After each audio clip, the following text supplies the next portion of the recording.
अंधकार से प्रकाश की ओर। एक समय की बात है, एक छोटे से गांव में एक युवक नामक लड़का अंधकार में जीवन बिता रहा था। वह अकेला रहता था और उसका मन हमेशा ही उदास रहता था। उसका परिवार उसे छोड़कर चले गए थे और इसलिए उसे एकांतवासी होना पड़ा। वह रोजाना अपने अंधकारित कमरे में बंद रहकर दुखी होता था। एक दिन गांव में एक योग गुरु आया। उसके सुनहरे वचन और प्रभावशाली व्यक्तित्व ने युवक को गहराई से प्रभावित किया।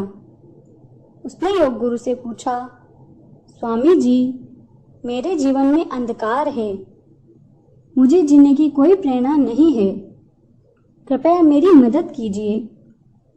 योग गुरु ने मुस्कान देते हुए कहा, बेटा, जीवन की प्रेरणा सदाचार, ध्यान और सेवा में छिपी हुई होती है। तू जो अंधकार महसूस कर रहा है, वह सिर्फ तेरी निगाहों की कमी है। अपने आप को ज्ञान, प्रेम और सेवा के द्वारा प्रकाश में बना। युवक की आंखों में आशा की किरण जगी। वह योग गुरु के वचनों का पालन करने का निर्णय लेता है। उसने अपने अंधकारित कमरे को छोड़कर दूसरे गांव में एक विद्यालय में शिक्षा प्राप्त करने का निर्णय लिया। युवक ने कठिनाइयों का सामना किया, लेकिन वह कभी भी निराश नहीं हुआ।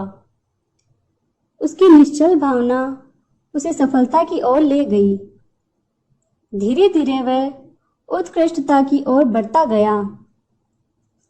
जब युवक अगली बार योग गुरु से मिलने गया तो उसने कहा, स्वामी जी, आपके शब्दों ने मेरे जीवन को रोशनी दी है। मैंने आपके मार्गदर्शन में अपनी प्रेरणा और सार्थकता पाई है।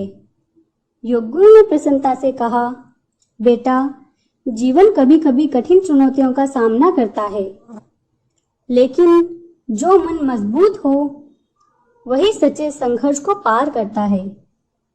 तेरा उद्धार तेरी मेहनत, निरंतरता और संकल्प में निहित है। इस कहानी से हमें यह सीख मिलती है कि जीवन के अंधकार से बाहर निकलने के लिए हमें अपने अंदर की आग को पहचानना चाहिए। संकल्प, धैर्य और प्रेरणा के साथ हम किसी भी मुश्किल का सामना कर सकते हैं और अपने जीवन को एक सच्ची प्रकाशमय रूप में बदल सकते हैं। कहानी पसंद आई हो तो लाइक, शेयर एंड सब्सक्राइब करें।